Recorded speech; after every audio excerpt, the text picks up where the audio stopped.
Քեզ հավատամ խոստովանիմ անմահական սուրբ Տիրամեր Քո տաճարին կրպագիմ շատ պատվական սուրբ Տիրամեր Քո տաճարին կրպագիմ շատ պատվական սուրբ Տիրամեր Գովամասկու նախշուն հոդեն Գոհություն մատուցեցեք Տիրոջը, քանզի քաղցր է նա, քանզի հավերժ է նրա ողորմությունը։ Ով պիտի պատմի զորությունը Տիրոջ, լսելի դարձնի նրա ամբողջ օրհնությունը։ Երանի նրանց, ովքեր իրավունքն են պահում եւ ամեն ժամ արդարություն գործում։ Հիշիր մեզ, Տեր, ի հաճություն քո ժողովրդի, եւ այցելիր մեզ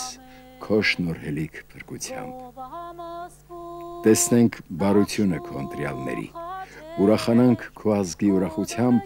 ու պարծենանք քո ժառանգությամբ։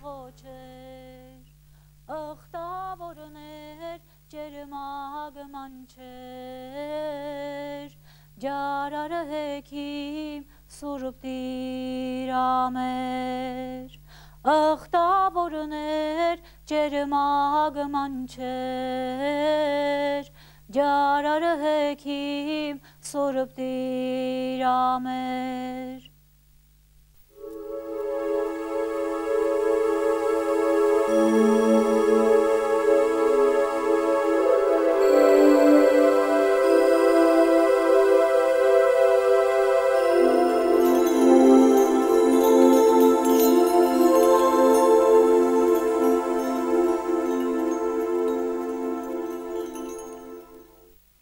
Ողջույն ձեզ։ Հեռուստադիտողը հարցնում է Քրիստոսի անվանակոչության եւ թլպատության տոների մասին, դրանց իմաստը եւ կապը մեկը մյուսի հետ։ Ինչու հարցնում է թլպատություն եւ անվանակոչություն մենք միասին ենք տոնում եւ որն է այս տոնի իմաստը։ Նախ անվանակոչության եւ թլպատության տոնը միասին ենք տոնում, որովհետեւ սրանք այս երկու իրողությունները անմիջապես կապ ունեն մեկը մյուսի հետ։ Հրեական ավանդության համաձայն եւ մովսիսական օրենքի համաձայն երեխան, երբ որ ծնվում էր 8-րդ օրը թլպատում էին եւ այդ օրը նաեւ անուն էին դնում երեխային։ Ճիշտ այս նույն ավանդությունը շարունակվեց քրիստոնեության մեջ պարզապես այլ կերպ։ Թլպատության փոխարեն հանդես եկավ հոգեվոր թլպատության խորհուրդը, իդեմս մկրտության եւ դրոշմի խորհրդի։ Եվ եթե այսօր մի քիչ իրավիճակը այլ է, քանի որ երեխաներին այսօր նորածին երեխաներին անուն են դնում ծննդատանը անպայման, առանց որի պարզապես հնարավոր չէ։ Սակայն նախկինում մեր հայրերը հայ իրականության մեջ նույնպես ընդունված էր այս կարգը եւ այս օրենքը իրագործելու այդ սովորույթը, երբ որ 8-րդ օրը երեխաներին բերում էին եկեղեցի մկրտելու եւ հենց այդ օրը նաեւ դնում էին երեխայի անունը։ Դրա համար այսօր էլ մենք որ հարցնում ենք անունդ ինչ է, մենք նաեւ ավելացնում ենք ավազանիդ անունը ինչ է, այսինքն նկատի ունենք սուրբ մկրտության ավազանի եւ մկրտության ժամանակ դրված անունը։ Թեև այսօր էլ այս իմաստով շատ մարդիկ գալիս են մկրտության անկախ նրանից 8-րդ օրն են մկրտում իրենց զավակին կամ ավելի չափահաս հասակում, ամեն դեպքում մարդիկ ձգտում են, որ մկրտության ժամանակ որևէ անուն դրվի, ավազանի այդ անունը դրվի, որը անմիջապես կապ պիտի ունենա այս կամ այն սրբի անվան հետ։ Մի տեսակ տվյալ սրբի բարեխոսությունը ակնկալելով եւ հովանավորությունը ակնկալելով մկրտվող իրենց երեխային։ Սակայն 8-րդ օրվա խորհրդի մասին խոսելիս պետք է հիշենք եւ անդրադառնանք ծննդոց գրքի եւ հատկապես արարչության պատմությանը։ Մենք գիտենք, որ Աստված 6 օրում ստեղծեց աշխարհը եւ 7-րդ օրը Աստված հանգստացավ։ Սակայն խորհրդաբար քրիստոնեական վարդապետության մեջ կա նաեւ 8-րդ օրվա խորհուրդը։ 7-րդ օրը այն է, որի մեջ հիմա մենք ինքներս գտնվում ենք։ 7-րդ օրը ասում է Աստվածաշունչը, Աստված հանգստացավ, որպեսզի մարդը նաև շարունակի արարչությունը։ Եվ հիմա մենք մինչև Քրիստոսի երկրորդ գալուստ այդ 7-րդ օրվա խորհրդի մեջ ենք։ Սակայն Քրիստոսի երկրորդ գալուստով պիտի սկսի 8-րդ օրը, իսկ երկրորդ գալստյան խորհրդի մեջ ամենակարևոր իրողությունը մեռելների հարությունը եւ դատաստանը, այսինքն 8-րդ օրը պիտի սկսվի հարությամբ, մեռելների հարությամբ եւ հետեւաբար 8-րդ օրը հարության օրն է, խորհրդաբար։ Եվ Քրիստոս այս պատճառով Աստված նաև այս պատճառով սահմանեց 8-րդ օրը թլպատել զավակներին, մանուկներին, որովհետև 8-րդ օրը հարության խորհրդի օրինակով թլպատվելու են մեղավորները արդարներից, այսինքն արդարներն ու մեղավորները մեկը մյուսից բաժանվելու են եւ զատվելու են։ Հին ուխտում մանուկներին թլպատում էին հիմնական հետևյալ պատճառներով. նախ որպեսզի Աբրահամի որդի լինելու հանգամանքը ի ցույց դնեին եւ դրանով իսկ զանազատվեին հեթանոսներից։ Մյուս պատճառը, որպեսզի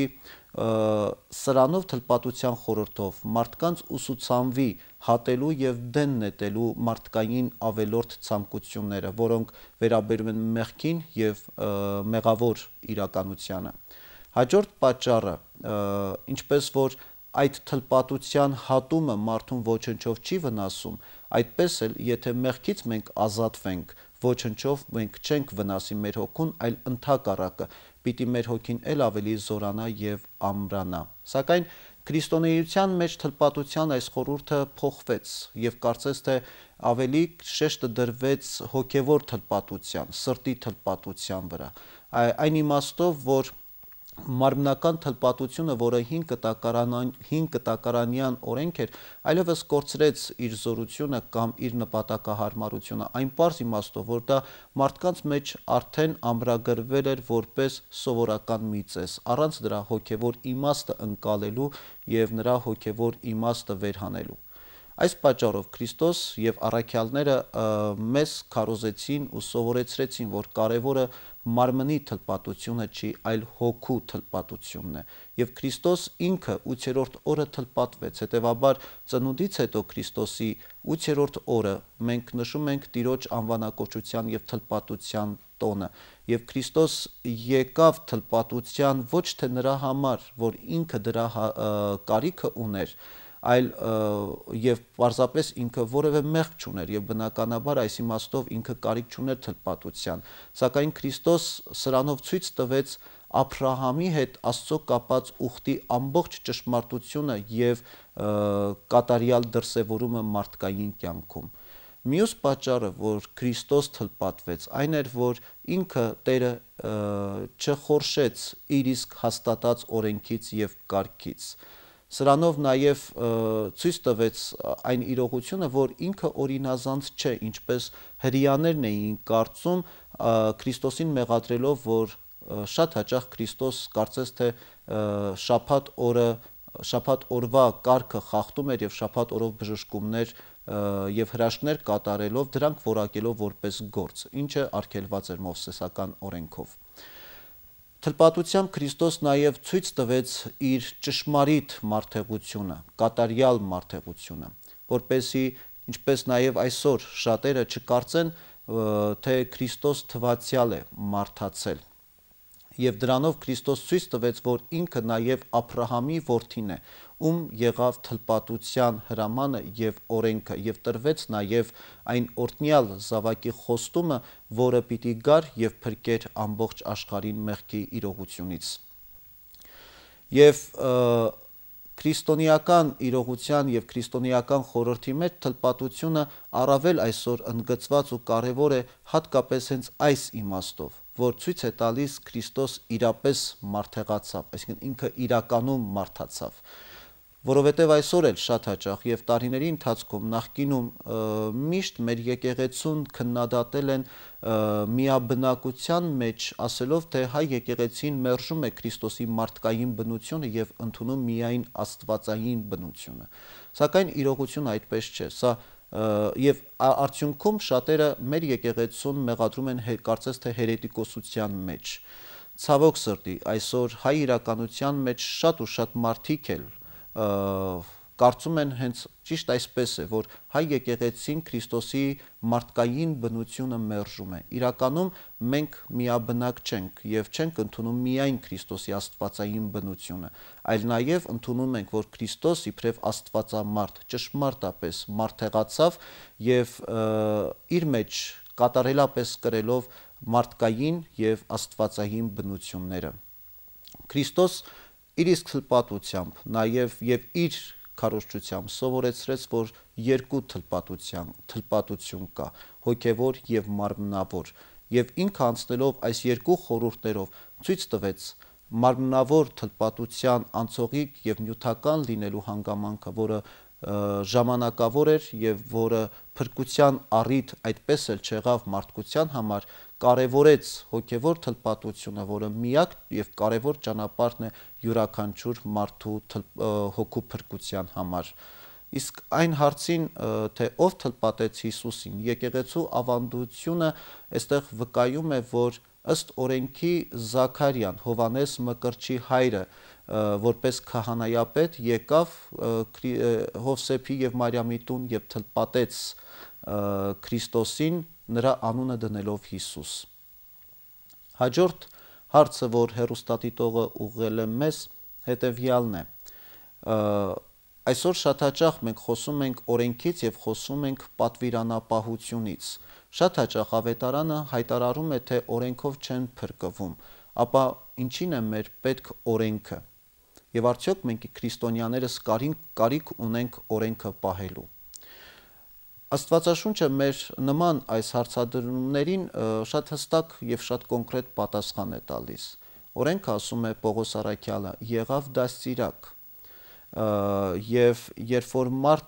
որ ասում է եկավ Քրիստոս, մենք այլևս դաստիարակի կարիք չունենք։ Այնպես չէ, որ օրենքը մեզ այլևս պետք չէ։ Պարզապես հետեւյալ պարզ իրողությունը կա, որ երբ որ մանուկը մեծանում եւ աճում է, ինքը կարիք ունի դաստիարակի, կարիք ունի դայակի, որը նրան օգնում է, առաջնորդում է, սովորեցնում է կարելին եւ չի կարելին, սակայն երբ որ երեխան հասնում է չափահասության, այլևս ինքը դաստիարակի կամ դայակի կյանք կարիքը չունի։ Հետևաբար նոր կյանքով, երբ որ սկսում է մարդը ապրել, այսինքն չափահասության, հասունության կյանքով, երբ որ մարդը սկսում է ապրել, այստեղ օրենքի զորությունը մի տեսակ այս մարդու համար ավարտվում է։ Եվ սա չի նշանակում, որ մարդը չպիտի շարունակի ապրել օրենքով, պարզապես օրենքի իմաստը եւ կարեւորությունը մարդու կյանքում այլ շեշտադրում եւ այլ իմաստ են սկսում ձեռք բերել։ Եթե երեխայի համար օրենքը միայն նրա համար է, որ իմանա կարելին եւ չի կարելին, ապա ավելի հասուն տվյալ պարագային քրիստոնյայի համար օրենքը նրա համար է, որպեսզի մարդը կարողանա այդ օրենքի իմաստը բացահայտել եւ օրենքից այն կողմ գտնել իր փրկության ճանապարհը եւ իր հավատքի դրսևորման ճշմարիտ ուղիները եւ դրսևորումները։ Հետևաբար օրենքը պարզապես Քրիստոսով եւ Քրիստոսի նկատմամբ ունեցած հավատքով մեզ համար վերածվում է կյանքի եւ այն դառնում է մեր կյանքի անբաժանելի եւ կարեւոր մի օղակը։ Հետևաբար քրիստոնեությունը մեզ սովորեցնում է, որ մենք այլևս օրենքի իշխանության տակ չենք, այլ աստվածային շնորհի։ Այն պարզ բացատրությամբ, որ օրենքը եթե խախտեցիր, այլևս պիտի պատժվես, եւ օրենքը չի կարող մարդուն ներել, օրենքը միայն կարող է մարդուն պատժել, որպեսզի այդ խախտումը օրենքի քավվի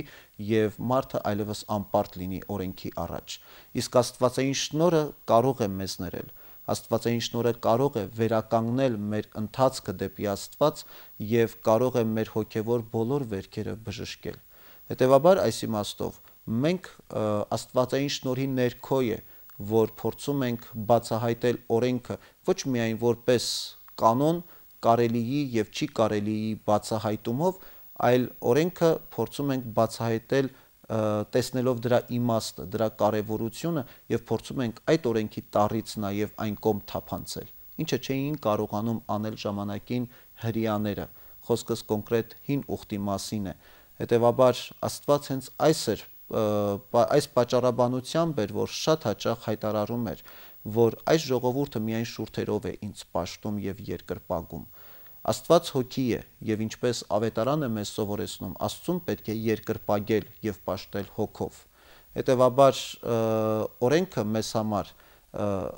երբ որ մենք ձևապաշտորեն եւ օրենքի տառին կարճած փորձում ենք օրինապահ դրսեւ օրինապահություն ցուցաբերել, այս պարագային օրենքը մեզ խանգարում է, որպեսզի մեր հոգին ել ավելի զորավոր եւ ել ավելի ամուր հաստատուն կարողանա շարժվել օրենքից այն կողմ։ Այս իմաստով ձևապաշտության ու կեղծավորության իմաստով է, որ օրենքը մեզ համար դառնում է պատնեշ։ Այնինչ պիտի կարողանալ հոգեվոր կյանքին անդրադառնալիս կարևորել Աստվածային շնորհը, Աստվածային ողորմությունը եւ Աստվածային գթասրտությունը, որովհետեւ Աստված հոգի է եւ մենք Աստծո հետ մեր հարաբերությունը, մեր հոգեվոր կյանքը կառուցում ու հաստատում ենք հոգեվոր մեր կարողությամբ, հոգեվոր մեր ցկտումներով։